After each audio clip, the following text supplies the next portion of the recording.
Pessoal, a gente está numa série, não é muito bem, a gente não está nem divulgando muito como série, porque nós estamos falando sobre salmos, né? Estamos lendo e conversando sobre alguns salmos, e salmos não é lá uma série, né? Se fosse uma série, seria um Black Mirror, talvez, que é episódios que não se conectam, né? Não tem continuidade. Então a gente preferiu não chamar de série, mas estamos falando sobre alguns salmos esse mês. E muito legal. Na verdade, assim, eu ouvindo as duas primeiras mensagens, assim, eu realmente me surpreendi bastante. A gente costuma ouvir salmos como cânticos, orações, e a gente sempre direciona para o outro lado. E foi muito legal começar a estudar algumas coisas de salmos, porque a gente percebe que a gente consegue ainda também aprender muito com salmos também, né? Não só usá-los como música, como canções, como orações, mas a gente também consegue aprender bastante coisa, né, com salmos. Eu pensando assim, qual salmo que eu traria, que tipo de pensamento que a gente ia conversar, sobre o que a gente ia falar, aí pesquisando algumas coisas na internet, né? Eu ajudo também a administrar aqui o Instagram da igreja, então quando estou no Instagram da igreja, por exemplo, o algoritmo ali, né, do Instagram me mostra muita coisa de igreja, né? Coisa de igreja, outras igrejas, pregações, música, blá, blá. E é absurdo, assim, como que, de uma forma geral, as igrejas, os pregadores, as mensagens, até as músicas, tudo, como que, de uma forma geral, o negócio parece que é coach, sabe? A mensagem principal do que é pregado parece que é uma parada coach, para você conquistar o mundo, para você conquistar que Deus te fez para ser o primeiro, Deus te fez para ganhar tudo. Você não pode bater de carro. Se bateu de carro é porque você não orou direito. Se ficou doente, abriu a geladeira, sai do banquete, abre a geladeira, fica doente e a culpa é do demônio, a culpa não é sua. E aquele monte de coisa assim, a gente não pode fazer nada.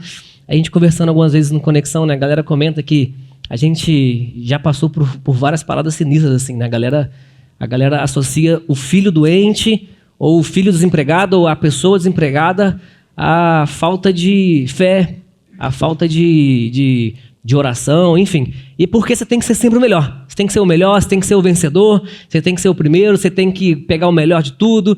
E é uma parada sinistra, cara. Essa semana, quer dizer, na verdade, umas 2 semanas para trás, uma amiga minha me mandou um link de uma pregação e falou assim: ó, Alvi, o que você acha? Aí eu pensei, né, já vem. Como assim, pra ver o que eu acho? Aí eu fui ouvir, caraca, que parada doida. Aí eu até pensei, você é minha amiga mesmo? O que tá acontecendo? 50 minutos de puro coach gospel. E eu falei, vou ouvir pra dar o meu parecer, né? E é uma parada muito doida. O maluco, parte da pregação dele, por exemplo, ele falou que ele mudou para os Estados Unidos, ele comprou uma casona dos sonhos, como ele sempre sonhou nos Estados Unidos, abriu a empresa prosperou e tudo que ele fez deu certo, mas ele não tinha dinheiro nenhum, só tinha fé mesmo. E eu falei, mas como é que você comprou uma casa sem dinheiro, pô? Pensando comigo, né? Ele não é fé. A pregação dele foi que era fé. Ele comprou a casa por um ato de fé e Deus ia arrumar as prestações para pagar. Eu falei, caraca, brother. Você está arregaçando. A frase dele é aquela frase clichê, né? Eu boto o pé e Deus bota o chão, pô. Eu falei, caramba, maluco. Lá em casa, há uns meses atrás, o piso da minha casa estufou, sozinho, estourou. Plum! Sozinho. Aí eu falei, pô, o maluco nem chão tem, ele bota o pé, Deus, blau, chama um porcelanato debaixo do pé dele. Eu que já tinha chão, quebrou meu chão. Eu falei, caramba, eu sou um bosta mesmo, velho. Fora o cupim, e tinha até esquecido disso, o cupim que atacou minha casa, eu perdi minha cozinha, todas as portas da minha casa, o banheiro, tive um ataque de cupim lá em casa, eu perdi a casa, os cupins tiraram um piso da parede da minha casa. Eu falei, cara, que eu sou, vou te falar uma coisa, tá? Eu sou um bosta mesmo. Eu sou muito ruim, brother, o maluco tem muita fé. É claro que ele é um baita do mentiroso, mas a nossa maturidade já deixa a gente saber disso. Pô, que tipo de... aí é fácil, pô. Aí até eu. Mas, enfim, o maluco é cheio de fé. E eu, assim, com a minha vida do dia a dia, sofrendo. E eu fico pensando, caramba, que doideira, cara. Esse tipo de mensagem, claro que a gente já tinha um certo nível de maturidade para entender que o maluco estava falando mentira. Mas, de uma forma geral, isso coloca um pouco a gente até para baixo, sabe? Por quê? Porque é uma parada sinistra. Como que alguém consegue fazer tantas paradas, conquistar tantas coisas, ser sempre o primeiro, o cara é sempre o vencedor, o cara é o top, e quando ele vai fazer, Deus abençoa ele de uma forma sinistra, a fé dele parece que acontece tudo. E eu fico pensando assim, cara, que é esse tipo de, não sei qual é a ideia, o porquê, os motivos. A gente sabe também que para ele, no final das contas, achar que é fé, e você mete um dinheiro e fica rico. Mas, por exemplo, é tipo business, né? No meio corporativo, a parada também foi assim. A galera começou a falar que não, você tem que ser o melhor, você tem que competir com todo mundo, você tem que ganhar, você não pode ser não sei o quê, você tem que querer mais, tem que buscar. E aí, essa mentalidade de nunca estar satisfeito com nada, de ser sempre o melhor, sempre tem que ser o primeiro, nada menos do que o primeiro lugar, do que a conquista, do que ser o vencedor. Esse tipo de comportamento, de mentalidade no meio corporativo, por exemplo, deixou uma sociedade doente, porque a gente não se contenta com nada menos do que a melhor posição, o melhor salário, o melhor carro, a melhor casa, enfim. Qualquer coisa menor do que isso é derrota, é sinônimo de que eu não venci na vida, e isso passou para a igreja e está a mesma coisa. E a gente, para mim, por exemplo, esse sentimento é um sentimento de derrota. Eu falo assim, caraca, o maluco é o brabo da fé. E eu sou ninguém, né? Tudo que eu faço dá errado. Não sei você, mas assim, quando você ouve esse tipo de pregação, não sei que tipo de sentimento te traz, mas a gente, que é o brasileiro, a menos que tenha um herdeiro aqui entre a gente, alguém ouvindo, se tiver, levanta a mão aí, só para a gente depois conversar sobre dízimo no final da reunião. Não? Não tendo herdeiro entre nós, a vida é dura para todo mundo, pô. O bicho pega para todo mundo. A vida do brasileiro, principalmente, a vida do trabalhador que acorda cedo e trabalha e faz a marmitinha e na hora do almoço vai para o estoque da loja, sentar no chão e comer marmita na mão. Essa é a vida comum de milhões de brasileiros. Não é a vida do cara que é perdedor, não. Não é a vida do cara que é perdedor, do cara que não alcança nada. Não, é a vida comum. A maioria de nós vivemos uma vida comum. A maioria de nós vivemos uma vida de dia a dia, de trabalho, de sofrimento. A gente vive uma vida com muito cansaço, com o olho tremendo, perdendo sono. E isso é o comum, isso não é a exceção do perdedor. Isso é o comum, isso é a única coisa que acontece.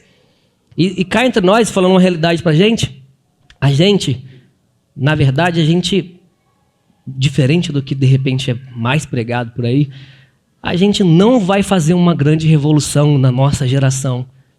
A gente não vai ser o responsável por trazer o avivamento para a nossa geração. Não, pô. A maioria de nós, ou todos, não vamos ser esses responsáveis por mudar o novo Che Guevara da nossa geração, que o nome dele vai ficar conhecido. Não vai. A gente não vai. A maioria de nós não vai.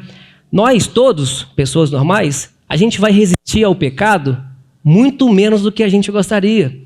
A gente vai pecar e errar muito mais do que a gente gostaria, do que a gente imaginaria que cairia, até do que a gente poderia pecar. A gente vai pecar muito mais, a gente vai resistir muito menos. A gente vai revolucionar nada, a gente não vai transformar o mundo. A vida comum do brasileiro é essa. Pergunte para alguém que tem o dobro da sua idade o quanto de revolução que ele já fez. Ou quanto que a vida fica mais fácil, ou quanto que ele conquista todo. Mas você vai ver que alguém que tem o dobro da sua idade está na mesma situação que a gente. Acorda cedo, trabalha, paga a conta, tem dia que está bom, tem noite que não dorme, tem ansiedade batendo, e a vida é essa. A vida do trabalhador é essa. E eu fico pensando sobre essa situação, a vida real, sabe? A vida real é essa, e a gente que é cristão também vivemos a vida real. Não muda nada da nossa vida real ou da vida que a gente conquista, nada muda. A diferença é a nossa consciência, a diferença são os nossos frutos, as nossas ações, mas a nossa vida é real. A nossa vida é a labuta de todo dia, é o bicho pegando todo dia.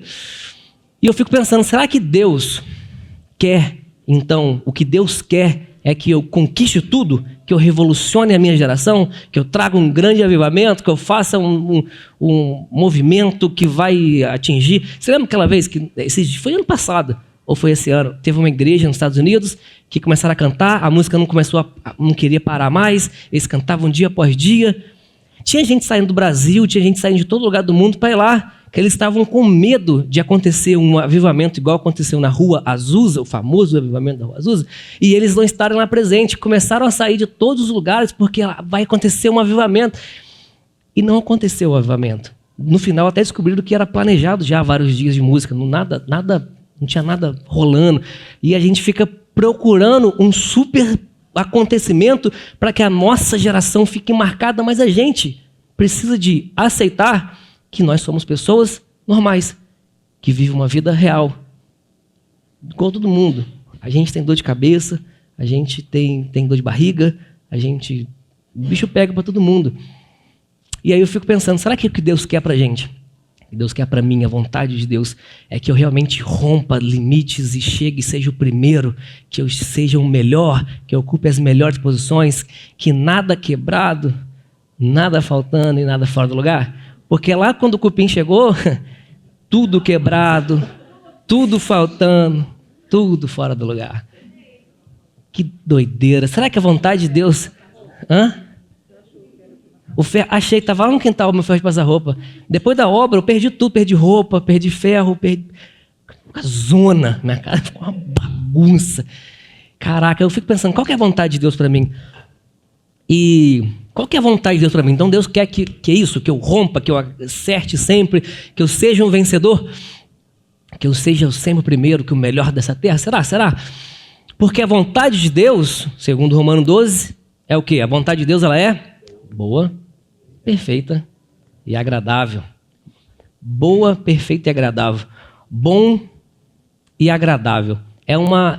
Eu penso assim que Paulo, assim como nós e assim como um monte de gente da Bíblia, a galera cresceu no meio, influenciado, estudando. Paulo era um cara da letra, ele tinha a escritura, tinha o estudo. Então, muito do que ele falava, você percebe que tem influência de algo que já existia. O próprio, o nosso ditado, nada se cria, tudo se copia. É a mesma coisa, tudo se copia. O mundo é velho demais para a gente achar que está criando alguma coisa nova. O mundo é muito velho, tudo já aconteceu nesse mundo. Então, a gente só está copiando, reinventando. Mas a parada já existiu. Quando Paulo diz bom e agradável, a gente percebe que bom e agradável é uma fala que já existia também, que já acontecia por várias vezes ao longo da Bíblia, da Escritura. Bom e agradável é isso. Bom, porque bom e agradável é uma parada que eles tentam cercar aquilo que é quase que um infalível. Por quê? Porque nem tudo que é bom é agradável. Nem tudo que é agradável é bom. Na verdade, a maioria das coisas que é agradável não é bom, e a maioria das coisas que é bom não é agradável. Tomar remédio é bom, mas não é agradável, e por aí vai. Quando a gente fala bom e agradável, é quase que eles estavam tentando, nessa fala, falar de uma coisa quase que infalível, um negócio que é bom e também é agradável, ou seja, é quase que perfeito, sabe? E quando Paulo fala bom e agradável, é a vontade de Deus. Sabe outra coisa que é bom e agradável também? E eu estava pensando sobre isso. Foi exatamente aí que eu caí dentro desse salmo que a gente vai conversar hoje, que é o Salmo 133, que é quão bom e agradável que os irmãos vivam em união. Quão bom e agradável é que os irmãos vivem em união. Isso é uma parada muito legal. Quão bom e agradável, que é o infalível, que é aquilo que não erra. É bom, mas também é agradável e não tem como... Não é pesado, mas eu sei que é certo. Não, é bom e agradável. É o infalível, é a cápsula ali de que vai dar certo. O que é bom e agradável? Que os irmãos vivam em união. E essa parte é muito legal, porque bom e agradável é a vontade de Deus. A vontade de Deus, bom e agradável é a vontade de Deus. Que a gente vive em união também é bom e agradável. Logo, no sistema, a vontade de Deus é que a gente vive em união. Porque a vontade de Deus ela é boa e agradável. E a vontade de Deus é que a gente viva em união. E aí a gente começa a, de repente, nesse salmo, começa a pensar sobre o que realmente está querendo dizer, qual que é a situação, o que a galera está olhando ali. Esse vivam do vivam em união é uma palavra que originalmente a gente se perde um pouco. Por quê? A gente fala o seguinte: eu vivo com meus amigos. Eu tenho amigos, tenho pessoas que eu conheço, tenho familiares, e eu vivo com a galera, eu sou amigo pra caramba, vivo com eles. A gente uma vez por semana se encontra, faz o churrasco, e a gente é amigo pra caramba. A gente vive junto uma vez por mês, vive junto uma vez por semana. Vivam nesse sentido aqui, dá a falsa impressão de que, não, a gente é amigo, pô. Tá tudo certo, eu vivo em união como a vontade de Deus manda. Mas esse vivam aqui, a palavra original do hebraico, na verdade, né? Porque no Salmo já é escrito em hebraico. A palavra é yashab. Yashab. A palavra yashab é uma palavra que significa mais ou menos habitação. Habitação no sentido de permanente. Então, quando a gente fala que os irmãos vivam em união, não fala que a gente se vê de vez em quando. Esse yashab é a mesma palavra de Deus. Yashab habita no meio do seu povo. Como que Deus habita no meio do seu povo? Só um dia na semana? Só um dia no mês? Deus vai de vez em quando na nossa festa? Por mais que muitos acreditam que sim. A galera acredita que Deus mora na igreja. Casa de Deus, né? Deus, afinal de contas, cada um mora na sua casa, né? Deus é a casa de Deus, então, mas não. Deus habita no seu povo como? O tempo inteiro. Porque a habitação é permanente. Deus habita entre nós. Deus yashab. Deus, essa palavra de habitação é uma habitação no sentido de pertencimento. É um sentido não de sermos amigos. E aí começa o primeiro grande insight desse versículo. Não é com bom e agradável que a gente seja amigo. A gente não deveria ser amigos, a gente deveria ser íntimo. Já falamos isso algumas vezes aqui na capela. O nível de proximidade é yashab, que a gente habite, que a gente se pertença. Esse nível da palavra é pertencimento, que a gente se pertença, que a gente pertença uns aos outros. Não sejamos amigos, que sejamos íntimos, que a gente conheça cada um no profundo do sentimento de cada um, que a gente se conheça a ponto de pertencermos uns aos outros, que a gente seja família, que a gente seja irmão de verdade, que a gente troque vida, relacionamento a ponto de trocarmos vida um com os outros. E a chave é pertencimento. Então, quão bom e agradável é que os irmãos se pertençam, que a gente seja íntimo, que a gente seja não só próximo, mas que a gente seja pertencente uns dos outros, que a gente seja unido dessa forma. E aí a gente começa a pensar, caramba, mas por que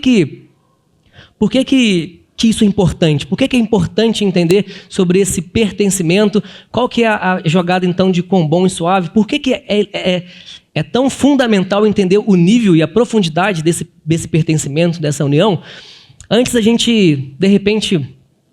continuar, eu acho que é legal a gente entender um pouco de contexto e entender o que está acontecendo aqui, né? Esse Salmo 133 é conhecido como um dos salmos da peregrinação, ou os salmos da romagem. Eram os salmos que a galera cantava, virou canção, quando a galera saía das suas tribos e ia para Sião.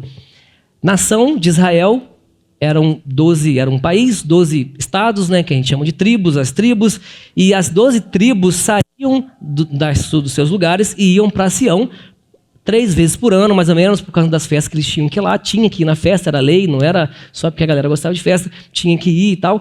E eles saíam das suas casas, nas suas tribos, e caminhavam em direção a Sião. E durante essa peregrinação, essas tribos, eventualmente uma ou outra acabava se encontrando no meio do caminho, a galera caminhava junto, e essa peregrinação se tornava uma peregrinação juntas. A galera andava junto, a galera caminhava junto com destino a Sião. E esse foi um dos salmos que eram canções de peregrinação. A galera cantava isso durante as suas caminhadas, e quão bom e quão suave é e tal, que os irmãos vivam em união, quão bom e agradável que os irmãos vivam em união, virava uma canção.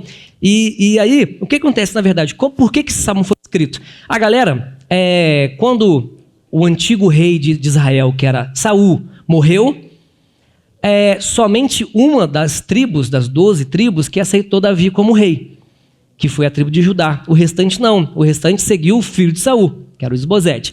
E aí a galera começou a guerrear. Entraram por uma guerra civil mesmo, uma guerra entre as nações, de 7 a 10 anos aproximadamente, 8 anos, de guerra civil, onde a galera se matava. E era uma guerra muito triste. Porque não era uma guerra de conquista ou de defesa ou nada do tipo. Era uma guerra dentro da nação.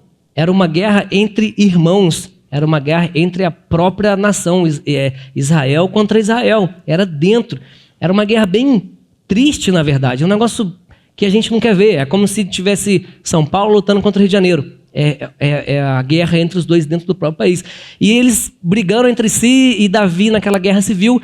Chega um momento em que a guerra acaba, o Esbozete morre e a galera aceita então Davi como rei de todo Israel. E aí agora não existe mais uma guerra. Davi, como rei de toda a nação unida, ele declara que agora nós somos uma nação novamente. A gente agora é um só. A gente agora é um só povo. A gente agora tem a mesma ideia. A gente não briga mais. A gente agora caminha junto. E ele então escreve: quão bom e suave e agradável que os irmãos vivam em união. Que os irmãos estejam juntos nessa situação. E a gente quando a gente para ver, quando a vontade de Deus, ou aquilo que é bom e agradável, é que a gente viva em união, e a vontade de Deus não é que a gente domine, vença e seja o primeiro, mas que a gente fique unidos, porque não existe nada bíblico comprovando ou realmente prometendo pra gente que a gente vai arregaçar, que a gente vai ser o melhor, que a gente vai conquistar tudo. Mas por vários e vários momentos da Bíblia, Cristo ele deixa muito claro que a vontade dele é que a gente seja um. A vontade dele é que a gente se una, porque a gente precisa de estar próximo. Por que Deus, a vontade dele, boa e agradável, é tão focado na gente ser um, da gente viver em comunidade, da gente andar junto, da gente se apoiar, da gente se suportar, da gente se pertencer? Existe uma questão óbvia nessa questão, que é o seguinte: o motivo pelo qual Deus, ele quer e ele fala que a vontade dele é tanta que a gente fique junto, que a gente seja um só, que a gente seja uma comunidade, porque justamente ele já sabia que o caminho não seria fácil.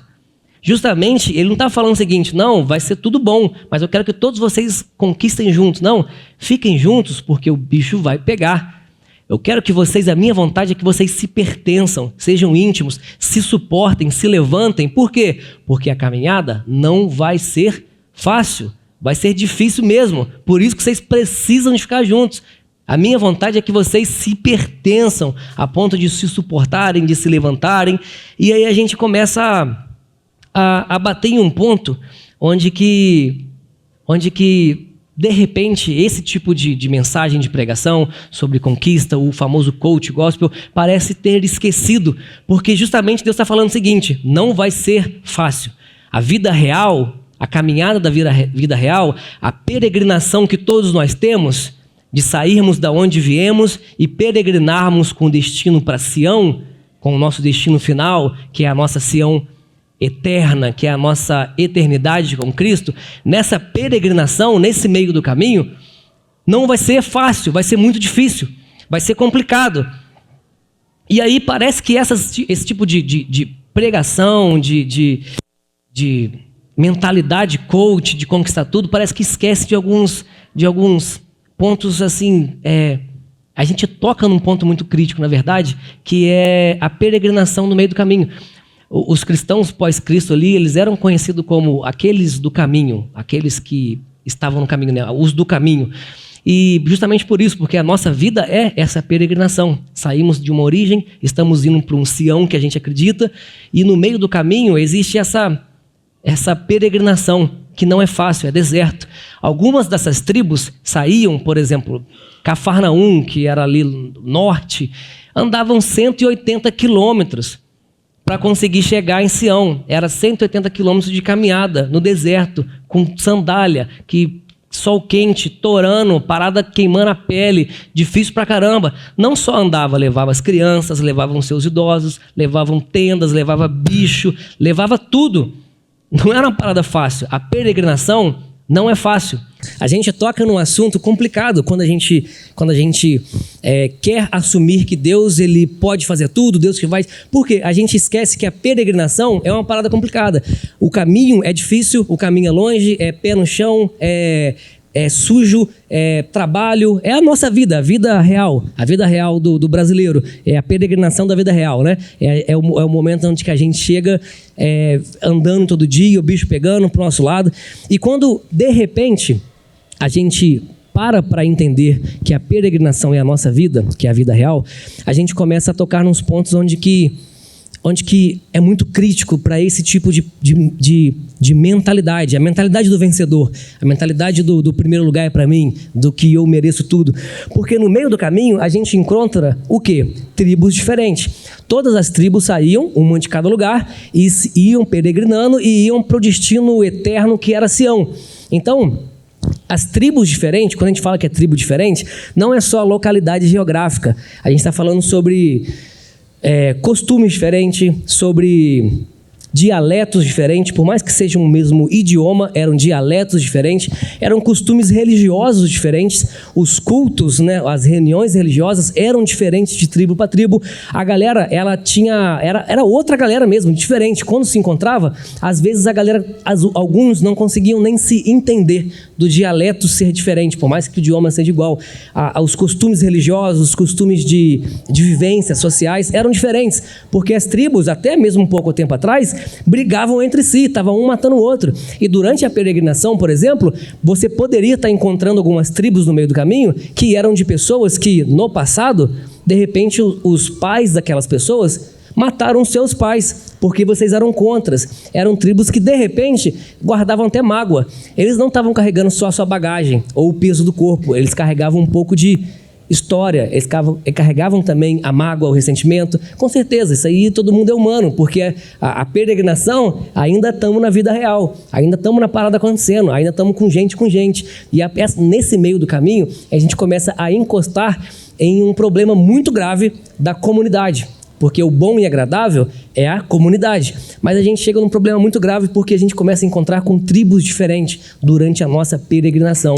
E quando essas tribos encostam, essas tribos juntam nessa peregrinação, às vezes, se a gente não tiver a plena convicção de que a comunidade é Yashab, que a comunidade é pertencimento, que a gente se pertença e a gente quer ser amigo por conveniência, a gente acha que não, vou andar com quem se parece comigo, com quem pensa igual a mim, com quem... A gente vai ter um grande problema. Por quê? Porque no meio do caminho, quando as tribos chegam, são pessoas de tudo quanto é tipo. São pessoas de tudo quanto é religião de repente não, mas de repente de culto, ou de reunião, ou de hábitos religiosos diferentes, né? A gente vai chegar a gente vai esquecer dessa primícia, né? Que a gente tem que se pertencer. E a gente começa a esquecer de ganhar, esquecer de cuidar de quem está do nosso lado. A gente vai querer ganhar, a gente vai querer ser o primeiro sempre, a gente vai querer sempre ser o para frente. Quando as tribos começarem a juntar com a gente vai querer correr mais, porque eu quero chegar primeiro. E aí quando as pessoas chegam, não, a minha galera vai chegar primeiro, a minha galera vai chegar a Sião, a sua galera, eu quero que vocês morram. Mais ou menos é assim. Quando a gente se encontra com pessoas no caminho, mais ou menos é assim que a gente se trata com essas tribos. Por exemplo, não sei se vocês lembram de uma situação lá de Juízes, os Juízes 12, eles falam, tem um momento que é sinistro. Eu não sei por que a Bíblia detalha assim, esse acontecimento com tanto detalhe assim, mas é muito legal. Tem um momento em Juízes 12 em que a galera parece que chega no rio. E quando eles chegam no rio, eles se separam entre duas tribos, né? Estão guerreando entre si. Isso aqui é bem antes mesmo de Saul. Eles estavam guerreando. Olha só, o motivo da guerra entre eles é porque um foi para a guerra e não chamou o outro. Um foi para a guerra e não me chamou também para participar ali dos spoilers e tal. Então ali tinha uma guerra entre Efraim e Gileade. E aí quando chegaram no meio do caminho, uma das tribos ficou no lado do rio. E ele fala o seguinte, vamos matar aquela outra tribo. Porém, eles eram de uma mesma nação. Como identificar? Como identificar se a pessoa é da minha tribo ou se não é? Eles perceberam que o dialeto era diferente, por mais que o idioma era igual. E eles começavam o seguinte, gente, fala Shibolet. Shibolet é uma palavra que significa do aramaico, que significava água corrente, mais ou menos isso. Então, quando ele falava Shibolet, a galera que respondia, os efraimitas, eles não conseguiam falar Shibolet, porque era tipo o Rio de Janeiro fazendo o S, São Paulo fazendo o Porta, e era mais ou menos isso. Então, como identificar dentro de uma nação quem é de quem? E eles começaram a fazer o seguinte: fala Shibolet. E a galera falava Sibolet, não falava o dos Shibolet. O que eles faziam? Matavam. E eles então eram mortos. Eles paravam na beirada do rio, perguntavam assim: fala uma palavra para eu identificar se você é da minha tribo ou não, porque se você não for da minha tribo, ainda que de uma mesma nação, ainda que nós sejamos todos Israel, a gente vai te matar. E chegava na beirada do rio e falava: fala um Shibolet. E o cara, Sibolet, pum, morreu. 42 mil pessoas morreram esse dia, por conta do dialeto, por conta da falta de unidade. Tribos diferentes. É isso que acontece, por exemplo. Na verdade, se a gente parar para analisar, parece drástico, né? Parece tipo assim: não, isso aí não acontece mais não. Isso aí não acontece mais não. Nos nossos dias não acontece não, pô. Mas se alguém fala aqui Deus, a gente fala: opa, vem, anda comigo. Se alguém fala Já, opa, não, Já não. Você não é da minha tribo. Shibolet, Sibolet, né? Você não está falando a mesma parada que eu. Se alguém falar amém, você fala: opa, anda comigo. Mas se o cara falar Xé, você vai fazer o quê? Mata, fogueira, brother. Fogueira, você não vai andar comigo. Você, na minha peregrinação, só anda quem fala amém, compadre. Não vai falar que... Não. A gente se acostuma com essa parada como se fosse normal. A gente... É muito doido, né? Tipo assim, a gente vê uma criança andando com um machado de Thor e acha que é maneiro. Se a gente vê uma mesma criança andando com um machado de Ogum, fogueira também. Criança ou não, vamos queimar, pô. Por quê? São dois deuses de duas nações, os dois são deuses guerreiros, os dois são deuses de armas, ferreiros, é a mesma coisa. Mas um é um deus nórdico, brancão, fortão, bonitão de um país. O outro é africano, negro, de uma raiz de religião afrodescendente. Vamos matar, pô. Não é da minha tribo, mesma coisa. Mas eu não posso aceitar, porque eu escolho. Você não falou Shibolete, você falou Sibolete. Então comigo não anda. E nessa peregrinação o bicho pega. O bicho pega nessa peregrinação, porque a gente não quer andar com aqueles que não fazem a mesma coisa que eu faço. A gente começa a separar, na minha peregrinação, eu começo a não entender que Yashab, que é se pertencer, que é essa comunhão, é pertencermos uns aos outros sem olhar a quem. É pertencermos uns aos outros, é trocar vida, é ombro a ombro e vamos embora. A vida real, brother, a caminhada da vida real já é muito difícil sozinha, sem ninguém para atrapalhar. Mas a gente faz questão de atrapalhar, de fazer ficar mais difícil. Já é ruim sozinho, já é ruim vencer a vida sozinho. Mas a gente não, vamos botar tropeço, vamos escolher só alguns, vamos matar alguns. Pô, mas isso aí você está falando é meio fora não é nossa realidade. A gente aqui é sangue bom, pô. A gente aqui não tem esse negócio aqui. Todo mundo é bem-vindo. Mas é uma parada muito doida. Shibolete, Sibolete, por exemplo. Chiclete.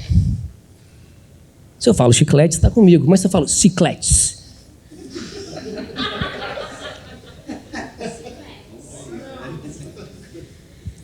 Sabe qual que é o problema? É justamente esse. Eu não quero impor a culpa em ninguém, mas a gente foi doutrinado a rir disso mesmo. Mas, na verdade, se você parar para ver, estamos matando pessoas no caminho. A gente está matando pessoas na peregrinação, porque as pessoas não falam como eu falo, pô.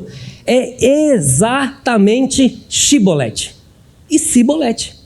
A pessoa que não fala como eu falo, que morra, brother. E a gente mata rindo. Porque é isso que a gente faz, pô. A gente é mestre em fazer. A gente é mestre em matar gente. Porque a gente não sabe o que é se pertencer. A gente foi doutrinado, já está na nossa mente. Vamos rir dessa piada, como se fosse comum. Mas, na real, pessoas morrem. Pessoas se matam. Porque não são aceitas em um grupo, porque eles falam outra forma diferente de mim. Porque eles vivem de uma forma diferente de mim. Bora matar, bora botar na fogueira, pô. Shibolete ou Sibolete. Vamos decidir quem é a nossa tribo e matar o resto. Complicado. É uma parada sinistra, na verdade. Não está distante da gente. Está aqui, no meio da gente. A gente acabou de provar. A gente foi doutrinado para essa parada. É muito sinistro. E a gente segue na nossa peregrinação complicando a vida da forma que ela já é sozinha complicada. A gente não sabe se pertencer, a gente não sabe amar o nosso próximo, a gente não sabe que bom e agradável é que a gente seja íntimo, que a gente se ajude, porque a caminhada da vida real, a peregrinação por si só, já é muito difícil, mano. A vida é difícil pra caramba, velho. A vida é difícil pra caramba, a vida não é fácil, mano. Para a maioria, para quase todos, 99% do mundo, não é fácil, pô. Fácil é para alguns, poucos que a gente segue no Instagram. Eu sigo, 900 pessoas no Instagram, é fácil, parece que para todo mundo. Mas tem bilhões no mundo, então para 900 tá muito pouco. E eu quero ser igual o Neymar, porque eu sigo o Neymar, eu quero ser igual ele. Não, pô, é fácil pro Neymar, pô. Para mim não, para você não, pra gente é difícil. E no meio dessa peregrinação da vida real, a gente começa a matar a galera. Analisa comigo, olha que doideira. A gente teve uma vez que Deus, ele dá uma visão para Pedro. Deus, ele mostra uma visão para Pedro. Aí tá lá Pedro, aí aquele rolê todo ali que a gente pode comer, perseguição e tal. Pedro então ele tem uma visão sobre um lençol que desce, um pano, sei lá o que seja, com um monte de bicho ali. E Deus fala o seguinte: mata e come. Pedro fala o quê? Não, pô. Não posso tocar, porque é impuro. Não posso comer algo impuro. Por quê? Até aquele momento, eles não podiam comer carne, né?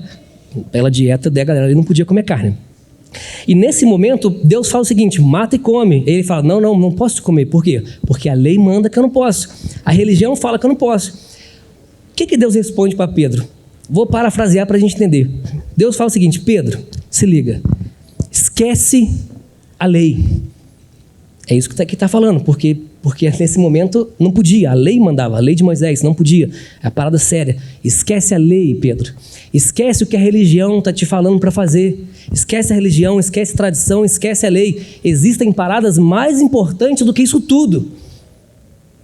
A minha palavra, a minha vontade boa e perfeita é mais importante do que isso daí. O que na verdade Deus está respondendo ali para Pedro? O que está escrito, né? Não chame de impuro o que eu purifiquei. Ele olha para o animal e fala, não vou comer não. E Deus fala o seguinte: não chame de impuro aquilo que eu purifiquei. Era mais ou menos isso. Esquece o que está escrito, esquece lei. Come, mano. Eu estou falando, a minha palavra, a minha vontade, ela é mais importante do que a lei, do que a religião. Faça.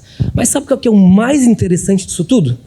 É que no desenrolar dessa história, Pedro entende e fala, opa, vou lá passar para a galera então essa instrução aí que eu recebi. Vou passar a instrução para vocês. E ele então pega para passar a instrução para a galera. Pedro chega e fala para a galera, eu entendi uma coisa. Deus me mostrou que eu não devo chamar homem nenhum, pessoa nenhum de imundo ou impuro. Ué, mas a visão não era sobre bicho? Não era sobre dieta? Ou será que essa visão nunca foi sobre comida? Ou será que esse ensinamento nunca foi sobre o que eu devo comer ou não? Mas na verdade Deus estava falando o seguinte: aquilo que é meu, aquilo que eu crio, não chame você de imundo ou de impuro. Porque tudo que Deus criou, Deus viu que era bom. Tudo que Deus faz é bom. Ou Deus começou errado de repente, ou a gente começou a selecionar pela minha própria vontade. Porque no final das contas, quando Pedro tem a visão de que tem que ir ou não, o que Deus estava falando não era que ele podia comer carne agora, é que agora não é para ele parar, na verdade é para ele parar de ficar segregando quem é povo dele e quem não é povo dele. Porque todos os homens e toda a humanidade é criação de Deus. Não chame de impuro o que Deus purificou. Na minha peregrinação da vida real, o bicho pega, gente aparecendo, religiões diferentes, hábitos diferentes, pessoas que falam diferente de mim, e a gente tem a audácia de chamar de impuro ou imundo, e escolho quem que eu mando para a fogueira e quem anda comigo. O que Deus está falando com Pedro é o seguinte: cuidado, não chame de impuro aquilo que eu purifiquei. Eu fiz. Se eu fiz, é bom. É aquela parada, né? Nesse momento, até aqui, nesse momento, eu não estou nem ranqueando ali o que é bom, o que é ruim, o que deve fazer, o que não deve. Não, de repente num grupo de conexão, de repente num outro momento. não é o momento agora, mas é o nosso cuidado. A gente tem chamado gente de impuro. A gente tem chamado pessoas de imundas. Cuidado, porque não chame de impuro aquilo que Deus purificou.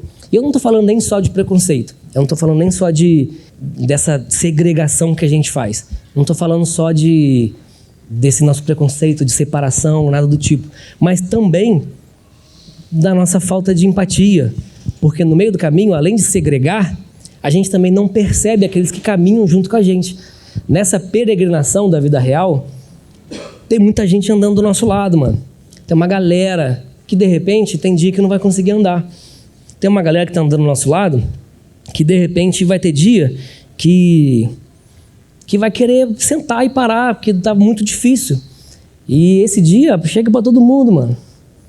E todo mundo passa por situação que dá vontade de parar mesmo. E o que a gente faz? Dane-se, mano. Eu quero chegar primeiro. A gente esquece do Yashab. A gente esquece do se pertencer. A gente esquece que bom e agradável é que a gente seja íntimo, que a gente ande junto. Pessoas têm dias ruins? Todos nós temos.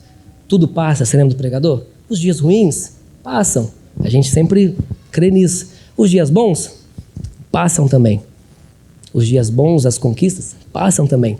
Tudo passa, tudo gira, tudo deixa de ser e depois volta a ser novamente, na Eclesiastes. Tudo passa e tudo volta a ser. E no meio desse caminho, o dia vai ser o seu dia de cansar pra caramba. Isso acontece na peregrinação. Falo por mim. Tem dias que eu paro. A gente sempre se diz família, né? A gente é família, a gente é irmão. Então eu vou usar do meu direito de irmão, de família, e sendo bem sincero com vocês, usando o meu direito de irmão, eu tenho dias que é terrível. Mês passado foi um mês muito ruim para mim. O mês que a minha peregrinação fica mais pesada. É o mês das mães, né? E aí era o dia das mães, virou a semana das mães, o mês tô com medo do dia que virá o ano das mães, né? Porque é um mês inteiro vendo promoções de Dia das Mães. E como é bom ter uma mãe. Como é ruim se você não tivesse uma mãe. A gente ia lembrar disso o tempo inteiro. E a minha mãe partiu. A minha mãe não está mais entre a gente. Ela partiu, está com Cristo. E é um mês que eu lembro disso o tempo inteiro. Como é ruim não ter uma mãe. E é o tempo inteiro acontecendo. Na caminhada, nesse mês de maio, né? Eu falei junho, eu acho. É maio, que é mês passado. É o mês que a minha perna fica pesada. Que eu não quero andar, pô. É o mês que eu não quero. Tá ruim demais, pô. Muito ruim, pô. Eu quero sentar no meio da estrada, deixa rolar, deixa morrer, que Jesus volte. Eu quero ir embora, pô. Eu quero ficar aqui, mas não, tá ruim demais. A vida é assim, mano. E a minha caminhada, nesse meio do caminho, nesse mês, por exemplo, nesses momentos, é o sol batendo no meu rosto, sabe? É tipo assim, a minha alma fica abatida, como o Washington falou aqui no primeiro dia. É quando minha alma se abate, é quando minha perna se cansa, é quando o meu ser ele tá para baixo, é quando eu simplesmente não quero interagir com ninguém, eu só quero parar. Eu ainda fico na esperança, como o Marcos Almeida disse, que esperar é caminhar. Às vezes eu espero acreditando que esperar é caminhar, mas que é fácil? Não. Mas sabe o que é maneiro? Eu não estou sozinho. Na peregrinação da vida real, o bicho pega, mas eu não estou sozinho. Sabe o que é legal na caminhada? Legal na caminhada é isso daqui, ó. É a mensagem que a Denise mandou no grupo do Conexão. A Denise é a pastora do nosso Conexão, quem não sabe. E a mensagem foi essa: Feliz Dia das Mães, para aqueles que a mãe não está aqui ou que não está mais presente nessa terra, saibam que o que eu desejo para os meus filhos, desejo para vocês também.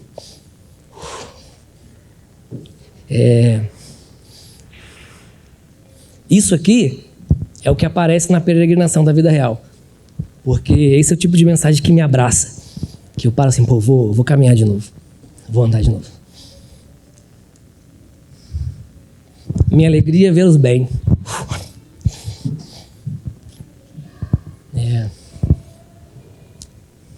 Complicado, dias complicados para mim. Até alguns dias atrás eu não conhecia ninguém que está aqui. Mas hoje vocês cuidam de mim. Isso é muito maneiro, porque eu sou menos merecedor de todos vocês, com certeza. De repente, se a gente for medir pecado, aí eu sim, eu sou o vencedor. Eu sou o número 1. Mas na caminhada, na vida real, isso aí que acontece. Aí eu paro e falo assim, eu vou caminhar de novo. Vou andar de novo, pô. Vou parar pra quê, pô? Tô com a galera, tô com meus irmãos, tô com a minha família. Vambora. Caminhada da vida real, isso aí. Como que é a caminhada da vida real? Como que é no final das contas? Aí a gente continua o Salmo 103, no versículo 2 e 3, que fala o seguinte, a unidade nessa caminhada da vida real, ela é como o quê? Versículo 2, é como um óleo precioso que desce sobre a cabeça, sobre a barba de Arão, vai sobre o seu corpo, o óleo é tão abundante que chega até na orla dos seus vestidos. A unidade, ela é como um óleo. O óleo, diferente do que a gente normalmente costuma acreditar, parece da unção, algo espiritual, algo de Deus. Não é. É perfume. Naquela época era perfume. Eram raras as exceções que o óleo era unção. A unidade, ela não é como a cabeça, o maior, o em cima, o embaixo, o menos importante. A unidade, ela é como o óleo. A unidade, ela perfuma o corpo. A unidade, ela traz um cheiro bom. Às vezes a gente fica pensando, por que a galera não chega perto de mim? Por que a nossa igreja não dá mais gente? De repente a gente está com um cheiro ruim, pô. De repente a gente não está cheirando Cristo. Porque o cheiro de Cristo é justamente a unidade. Cristo falou, vocês serão reconhecidos como os meus discípulos da forma que vocês amam uns aos outros. Se vocês não amam uns aos outros, vocês estão com um mau cheiro. Porque o cheiro da unidade é o cheiro de Cristo. O cheiro de Cristo, o cheiro da igreja tem que ser o cheiro da unidade.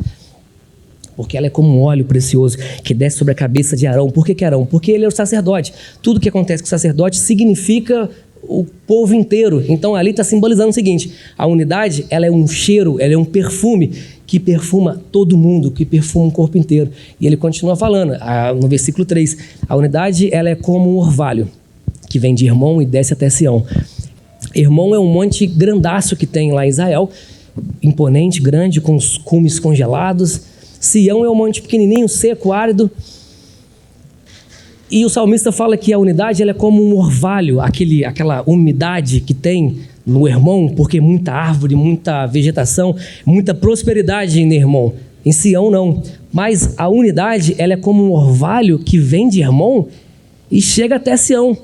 Ele vem de Hermon e refrigera. O que tem entre dois montes? Entre dois montes tem a vale, é o nosso caminho, é a nossa peregrinação. A unidade, ela é o refrigério do vale, ela é o refrigério do meio do caminho, ela é o que dá frescor nessa caminhada da vida real. A unidade, ela perfuma o corpo e a unidade traz refrigério para a nossa caminhada. É isso que o salmista está falando. E ele acaba falando o quê? Ali o Senhor ordena bênção e vida. Ali onde? Ali em Sião? Ali em Hermon? Ali no Arão? Ali aonde? Ali na unidade. Ali na vida real. Durante a peregrinação da vida real. Durante a nossa unidade, o nosso pertencimento. Por quê? Porque o que nos une no final das contas não é a nossa origem. O que nos une não é a nossa tribo. O que nos une é Sião. O que nos une é o nosso destino. Sião é o destino eterno, é o Sião eterno com Cristo. O que nos une é a esperança de saber que um dia estaremos todos nós novamente. A esperança de que um dia quem está doente não vai estar mais doente. De quem está morto vai estar vivo. De quem sofre não vai sofrer mais. No lugar onde que não tem sofrimento, não tem choro, não tem doença, todo mundo vive plenamente e vive para sempre. Esse é o nosso destino da peregrinação. Nesse meio do caminho, tudo que a gente precisa de fazer, porque é a boa e agradável vontade de Deus, é que a gente se ajude, é que a gente se suporte, é isso que a gente precisa de fazer, seja de qual tribo for, seja de qual origem for. A gente está unido pela esperança de Sião, pela esperança do destino. E nesse meio do caminho, o que a gente precisa, cara, não é de espectador, sabe? De repente, tem muita gente que vem nos serviços para observar e observar e observar. E na real mesmo, cara, a gente não precisa de espectador. Se você participa de alguma reunião religiosa para olhar, para de ir, mano. Porque você não está fazendo nada está mudando na sua vida. A gente não precisa de espectador, a gente precisa de irmão. A gente precisa de suporte para a caminhada. A gente precisa de vida real. Trocando vida real com vida real. A gente precisa de virtudes, sabe? Então, na vida real é assim. a gente se arrasa, a gente tem dia que o bicho pega, tem dia que é mais difícil que o outro dia, tem dia que é mais fácil. No dia que é mais fácil, eu ajudo quem está passando pela mais difícil e a gente se troca. Na vida real, a gente não vai ser o revolucionário que vai trazer o avivamento e a geração que não vai. Não vai. Desencana de ser um herói da fé. Abrace o privilégio de ser um coadjuvante de Cristo. A gente é um coadjuvante de uma história de Cristo. A gente não é o herói da fé. Desencana disso. Na vida real, o bicho pega. E na vida real, a gente precisa de irmão. Quão bom e agradável que os irmãos vivam em união. É como um óleo precioso que desce sobre a cabeça e escorre até os vestidos. É como o orvalho que vem de Hermon e desce até Sião. Ali, na unidade, na peregrinação da vida real, ali o Senhor ordena bênção e vida. Então é isso aí. Espero que vocês hoje tenham se aproximado um pouco mais de Cristo.